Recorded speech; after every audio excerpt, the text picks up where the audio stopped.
Salam la famille, c'est Chronique d'Atlas, j'espère que vous allez bien. Ah, trop d'émotions. Sérieusement, dans ce match, on est passé par toutes les émotions. Il y a eu la colère, la tristesse, la peur, la joie, il y a eu tout. À un moment donné, quand on est supporter du Maroc, il va falloir vraiment faire très attention à notre cœur. Ah, c'est trop.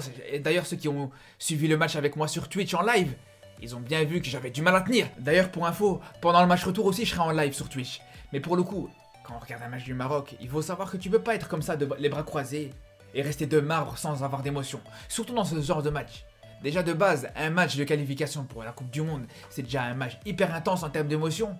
Mais en plus, un match de barrage pour se qualifier à la Coupe du Monde, c'est encore pire. Mais surtout quand tu vois le scénario de ce match-là. Déjà, à peine le match il commence, bim, tu prends déjà un but. T'es déjà sous tension dès le début de la rencontre. Après ça, t'essaies de courir après le score, t'essayes, t'as un penalty, tu le rates. Bim, encore une fois, tu te prends un coup. Mais franchement, au niveau émotionnel, mais c'est beaucoup trop à supporter. Et à côté de ça, quand t'es au plus bas, quand t'es complètement dépité, que t'es même résigné, que tu te dis c'est bon, ce match, on va le perdre 1-0, on espère juste que le score il sera pas plus large. Tu penses déjà au match retour, tu te dis au match retour, il faudra faire l'exploit. Tu te dis qu'il faudra réaliser une remontada. Et là, bim, il y a un but qui vient de nulle part. Et pour vous dire à quel point ce but il vient de nulle part, il vient de Tissoudali. Le mec, il a fait son 3e ou 4e match avec le Maroc. Et il arrive à te mettre un but aussi important, aussi décisif dans un match crucial.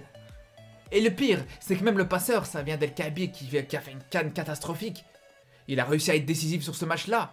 Mais surtout, quand on sait qui est à l'origine de ce but, quand on voit que Massina, qui a été très critiqué, et par moi le premier, quand on voit que ce joueur qui est techniquement très limité, il t'a sorti une passe incroyable, sortie de nulle part pour El Kaabi, là on se dit c'est incroyable. Donc c'est sûr qu'en termes d'émotion, ce match il était vraiment très fort.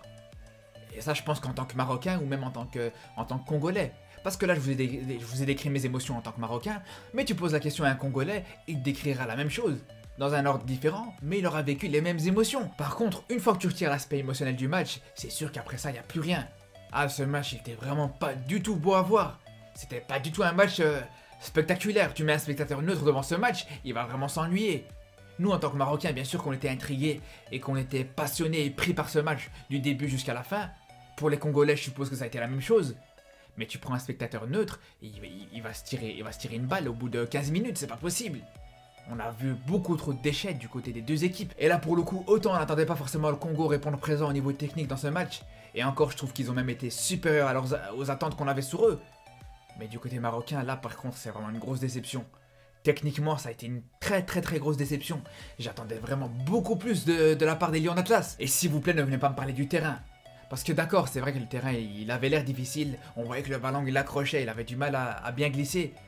Mais d'un autre côté, quand on dit qu'on attendait mieux sur l'aspect technique de la part du Maroc, on n'attendait pas forcément des dribbles, des crochets, des passements de jambes, des sombreros et tout ça. Le terrain a beau être mauvais, ça t'empêche pas de proposer des 1-2, du jeu en triangle, des passes dans la profondeur, des passes dans l'intervalle, des choses intéressantes dans la construction. Mais là le problème c'est que on voyait absolument pas ça. On voyait pas ça du tout. Et franchement sur le match, si t'as vu 3 ou 4 combinaisons intéressantes, c'est déjà beaucoup. C'est sincèrement déjà beaucoup. Après, je dis pas non plus que le Maroc devait confisquer totalement le ballon pendant tout le match et qu'il devait proposer le jeu du Barça de Guardiola. C'est pas ce que je dis non plus. Mais je trouve que pour moi, il y a un minimum, sérieusement. C'est pas normal dans un match comme ça de voir autant de dégagement.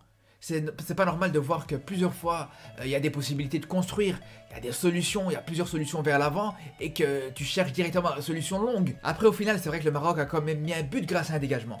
Et tant mieux d'ailleurs, on va pas se plaindre. Mais moi, ce qui me dérange, c'est que le Maroc n'a pas réussi à être dangereux. Tu t'es procuré 3 occasions sur tout le match, sans exagération. Il y a eu le but, il y a eu l'occasion juste avant le penalty, et il y a eu le penalty, c'est tout. T'as pas eu d'occasion. Si avec ce jeu-là, le Maroc avait réussi à être vraiment dangereux sur tout le match et à poser des vraies difficultés aux Congolais, j'aurais dit y a pas de problème, continuez comme ça, on s'en fout. Mais le problème c'est que là, sur 21 dégagements, les Lions d'Atlas ils se sont procurés qu'une seule occasion. Donc à quoi ça sert? À quoi ça sert? Si maintenant tu fais des dégagements pour au final rendre le ballon à l'adversaire, mais autant essayer de proposer quelque chose, autant essayer de construire. C'est justement ça, la force des Lions de l'Atlas. Donc là, j'ai vraiment pas compris pourquoi Vaïd n'a pas plus insisté pour que son équipe essaye de plus poser le jeu, qu'ils essayent plus de construire, qu'ils essayent plus de proposer des combinaisons. Encore une fois, je dis pas que ça devait être le cas pendant tout le match, mais un minimum, là c'était pas possible. Là c'était le néant à ce niveau-là. C'était le néant technique. Et d'ailleurs, en parlant de technique, moi, il y a un mystère que j'arrive vraiment pas à comprendre. C'est l'absence de Boufal dans ce match. Parce que pour moi, quand tu joues 3 minutes, ça reste une absence, on va pas se mentir. Mais je comprends pas comment c'est possible qu'il est pas rentré plus tôt, en fait. Après peut-être que c'était pour le préserver pour le match retour. Peut-être que c'était pour éviter qu'il se blesse sur ce terrain difficile. Mais c'est sûr que quand tu vois que t'es mené au score, et que t'as un joueur comme Boufal sur le banc, alors que c'est peut-être l'un des meilleurs attaquants du Maroc, c'était clairement le meilleur attaquant des Lions de l'Atlas pendant la CAN, ça c'est sûr et certain. Et qu'en plus de ça, le Maroc a fait des pieds et des mains pour qu'il puisse jouer ce match. Et au final, tu le fais pas rentrer. Franchement, c'était resté un mystère. Après, au final, avec le recul, après que le match soit passé, on se rend compte que c'est pas une si mauvaise chose. Parce que d'un côté, t'arrives à arracher un résultat plus que correct au Congo. Et en plus de ça, tu gardes un Boufal qui est frais pour le match retour. Donc c'est pas une mauvaise chose. Surtout que les autres changements qui ont été proposés par Vaïd, ils ont quand même été décisifs. C'est pour ça qu'on peut pas lui reprocher grand chose là-dessus. Par contre, le choix de Vaïd qui m'a vraiment posé problème, c'est le fait qu'il ait fait jouer son équipe en 3-5-2. Là, pour le coup, j'ai vraiment pas compris. On sait que c'est pas forcément le système préférentiel du Maroc. On sait que c'est pas forcément dans ces dispositifs qu'on a plus l'habitude de les voir jouer. Après, peut-être qu'il a fait ça pour mettre en valeur Hakimi. Et pourtant, on a bien vu que c'est pas là où il s'est le plus illustré. Si c'est vraiment pour ça que Vaïd a voulu se pencher sur le 3-5-2, je trouve que c'est vraiment une très mauvaise idée. Parce qu'on sait tous que Hakimi peut être tout aussi dangereux dans une défense à 4. Il a énormément de matchs références dans des systèmes en 4-3-3 ou en 4-2-3-1. Donc ça, y a pas de problème. Donc je comprends pas pourquoi il a voulu totalement déséquilibrer l'équipe, totalement déséquilibrer la défense centrale pour juste un seul joueur. Donc c'est pour ça que je suis très sceptique là-dessus. Après, peut-être que c'était aussi pour s'adapter à l'adversaire. Peut-être que dans son analyse du Congo, il a voulu peut-être cadenasser les deux attaquants congolais. Mais après, le problème, c'est qu'il y a un élément qu'il a peut-être pas pris en compte. C'est que quand tu joues avec une défense centrale composée de 3 centraux, c'est toujours très compliqué de garder un bon alignement pour le hors-jeu.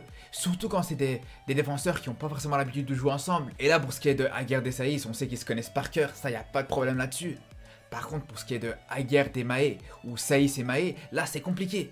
Là c'est vrai qu'ils ont eu beaucoup moins de matchs ensemble, et on l'a bien vu dans ce match. On l'a bien vu contre le Congo que plusieurs fois il y avait un des joueurs qui couvrait leur jeu qui était mal aligné par rapport à l'autre. Et d'ailleurs le but congolais il est venu comme ça. Et on peut rajouter à ça le fait qu'à chaque fois que le Congo essayait de jouer dans la profondeur, dans le dos de la défense marocaine, très souvent le Maroc a été mis en difficulté. Et au final l'avantage de ce match, c'est que le Maroc a eu une très belle alerte sans avoir eu trop de séquelles. Et là, pour le coup, c'est vraiment un avantage parce que pour le match retour, ils pourront pas dire qu'ils n'étaient pas prévenus. Là, ils savent très bien qu'ils devront vraiment se méfier du Congo. Là, maintenant, on a bien vu que les Congolais ils pouvaient être très dangereux. Et pour le coup, on a hâte de voir ce match retour qui s'annonce historique. De toute façon, on aura l'occasion de le vivre ensemble en direct sur Twitch. Et après le match, le lendemain du match, comme d'habitude, pour le débrief sur YouTube.